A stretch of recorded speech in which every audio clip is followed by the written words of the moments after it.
والے بیانیہ تیار کرنے والے ایسا بیانیہ تیار کرتے ہیں جیسے کہ پوری دنیا کا مظلوم بھی یہی ہے اور پوری دنیا کے عقل مند بھی ہے.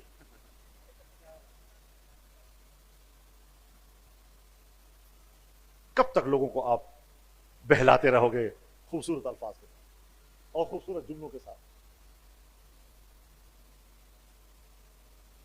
تم سے اچھے جملے ہمیں بولنے آتے ہیں، تم سے جرت کے الفاظ ہمارے پاس ہیں. آپ جرت دکھائیں تو صحیح.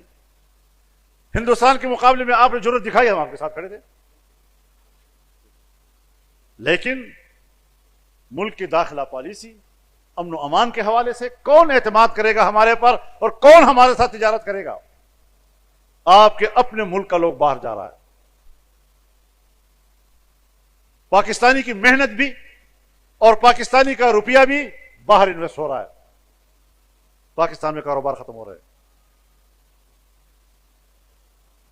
یہ جعلی قسم کی باتیں کہ بین الاقوامی دنیا میں اب ہمارے اقتصاد کے اشارات 15-20 سال سے ہم اشارات کو گزارا کر رہے ہیں اور حقیقت یہ کہ ہم نیچے جا رہے ہیں.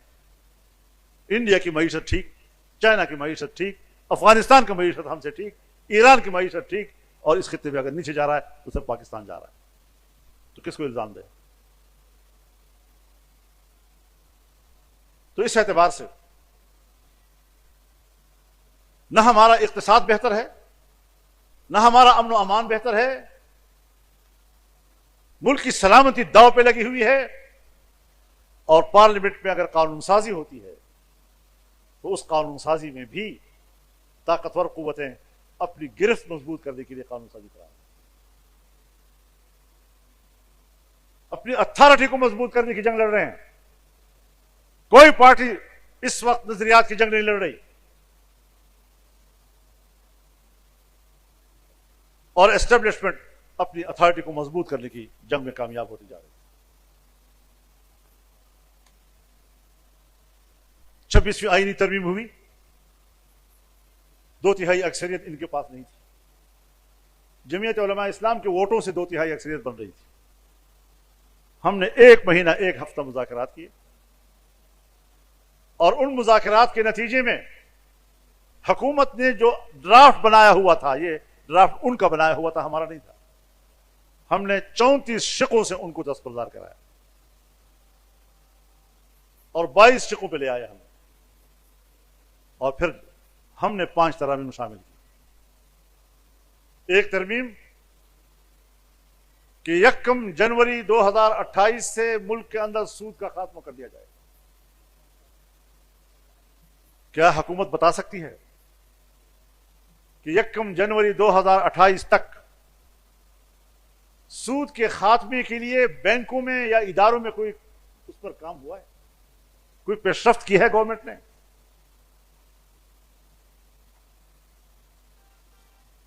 اسلامی نظریاتی کونسل کی سفارشات سن 1973 میں آئین بنا، 1973 میں اسلامی نظریاتی کونسل بنی. آج تک کسی ایک سفارش پر قانون سازی نہیں ہوئی. قانون سازی دور کی بات، کسی ایک سفارش پر ایوان میں بحث نہیں ہوئی. ہم نے آئینی ترمیم دی کہ حتمی طور پر ان سفارشات کو ایوان میں زیر بحث لایا جائے. طے ہو گیا. 1 سال ہو گیا ہے، ایک سفارش ابھی تک وہ ایوان میں نہیں لائے تاکہ اس کے اوپر قانون بحث کی جا سکے. ان نیتوں کے ساتھ آپ مذاکرات کرتے ہیں، ان نیتوں کے ساتھ آپ آئین میں ترامیم کرتے ہیں، تو کون کل آپ کو اعتماد کرے گا؟ سیاست جچی تلی ہونی چاہیے، سیاسی عمل میں سنجیدگی ہونی چاہیے. جو طے ہو گیا وہ حتمی ہے اور اس کے بعد اس پر عمل درآمد. لیکن جو طے ہوا وہ بھی آپ کے نزدیک حتمی نہیں ہے. اور پھر 27ویں ترمیم آ گئی. اب 1 سال کا عرصہ بیچ میں گزرا ہے، وہ بھی مکمل نہیں. اس 1 سال میں 1 سال پہلے تمہاری 2/3 اکثریت جمعیت کے بغیر پوری نہیں ہو رہی تھی. 1 سال کے اندر آپ کی اکثریت 2/3 وہ پوری ہو گئی. یہ 1 سال کے اندر کہاں سے فرشتے آ گئے؟ کوئی نیا الیکشن ہو گیا؟ کہاں سے آپ کی اکثریت بن گئی؟ تو اس کا معنی یہ ہے کہ تم نے ممبران کے ہاتھ مروڑے ہیں، ان کی گردن مروڑی ہے. یہ تو جعلی 2/3 اکثریت بھی نہیں ہے، یہ تو جبری ہے. اس طریقے سے ترمیم ہوتی ہے. اور صدر مملکت تا حیات اس کے خلاف کوئی مقدمہ درج نہیں کیا جا سکے گا. اب آصف رضاداری ہمارا دوست ہے، کولیگ ہے، قسمت سے صدر مملکت ہے آج کل. تو آپ لوگوں نے ان کو 8 سال 10 سال 15 سال کس جرم میں جیلوں میں رکھا تھا کہ اب وہ تا حیات مستثنا ہوگا اور پھر وہ جو کچھ کرے آپ اس کے خلاف مقدمہ دائر نہیں کر سکتے. آپ بھی صدر بن سکتے ہیں اس ملک میں، آپ کو بھی مبارک ہو. تا حیات جو ہے آپ کو کچھ نہیں ہوگا. جناب رسول اللہ صلی اللہ علیہ وسلم وہ تو اپنے آپ کو مستثنا نہیں کر رہے. صحابہ کرام کی جماعت کے سامنے خود کو پیش کرتے ہیں کہ اگر مجھ پر کسی کا حق ہے تو مجھ سے حق لے سکتا ہے. اب کون ہے جو کہے کہ میرا آپ کے اوپر حق ہے؟ ایک صحابی کھڑا ہو گیا کہ جی میرا آپ کے اوپر حق ہے. کہتے کیا حق ہے آپ کا؟ آپ نے مجھے چھڑی ماری تھی، میں بھی چھڑی کا بدلہ لوں گا. رسول اللہ صلی اللہ علیہ وسلم فرمایا آؤ چھڑی کا بدلہ لے. اب اس کی نیت میں کچھ اور تھا.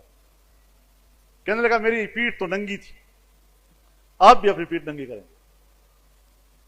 رسول اللہ صلی اللہ علیہ وسلم نے پیٹھ ننگی کر دی اور جو ہی ان کی پشت مبارک ان کو نظر آئی جا کے لپکا اور لپٹ گیا اس کے ساتھ اور چومتا رہا اور چومتا رہا اور چومتا رہا. کہتے ہیں حضرت میں نے اسی لیے یہ سارا قصہ بنایا تھا، میں آپ سے کیسے بدلا دے سکتا ہوں؟ آپ کی تو چھڑی بھی میرے لیے ساتھ تھا. تو رسول اللہ تو اپنے آپ کو مستثنا نہیں قرار دے رہے. حضرت عمر فاروق رضی اللہ تعالیٰ عنہ کہ جس کے روب اور دبدبے سے جس راستے سے وہ گزرتا ہے شیطان نہیں گزرتا وہاں سے.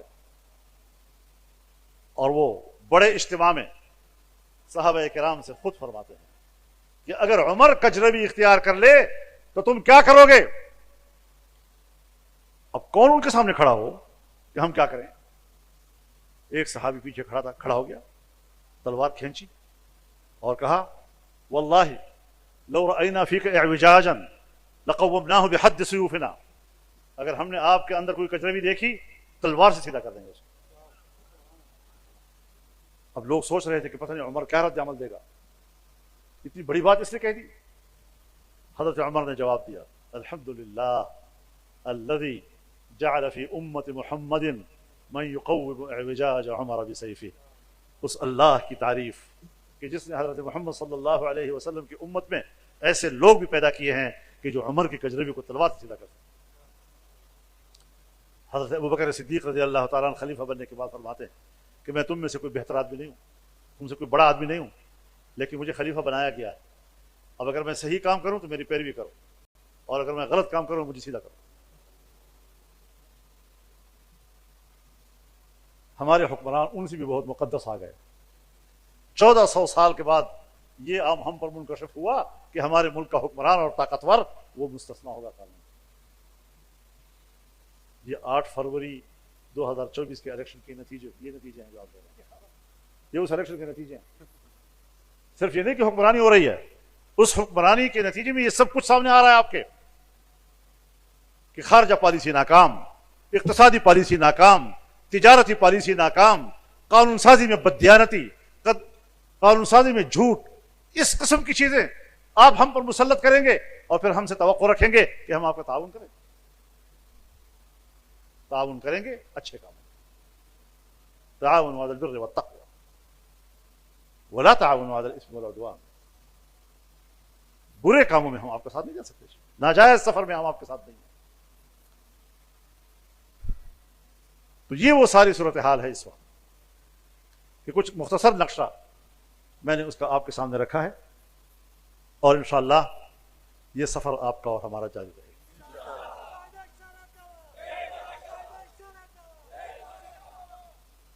اللہ کا شکر ہے کہ اللہ نے جمعیت علماء اسلام کو بڑے مخلص ساتھی کارکن نصیب کیے ہیں. اللہ تعالیٰ کا شکر ہے کہ ہمارے کارکن وہ نظریاتی بھی ہیں اور سنجیدہ بھی ہیں، یہ گالم گلوچ والے لوگ نہیں ہیں.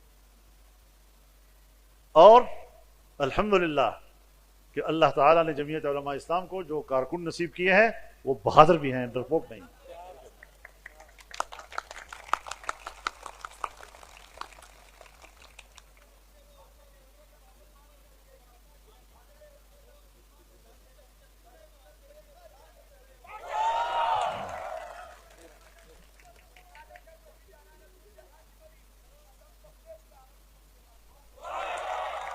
ډېره مننه تو دا خبر ځان سره ولیکئ او ښه تکړه شئ، ڈٹ کر حالات کا مقابلہ کرنا ہے، آگے بڑھنا ہے. یہ پاکستان کسی کی جاگیر نہیں ہے، یہ ہمارا ملک ہے اور یہ ہمارا ملک بن کر رہے گا. یہ اللہ کے نام پر بنا ہے، اسلام کے نعرے پہ بنا ہے، لا الہ الا اللہ کے نعرے پر قوم نے قربانی دی ہے، اور انشاءاللہ اس نظام کو اس ملک میں برپا کرنے کے لیے اپنا سفر جاری رکھیں گے، اکابر کا بتایا ہوا راستہ نہیں چھوڑیں گے. اللہ تعالی ہمیں اخلاص، توفیق اور استقامت نصیب فرمائے. وآخر دعوانا ان الحمدللہ رب العالمین.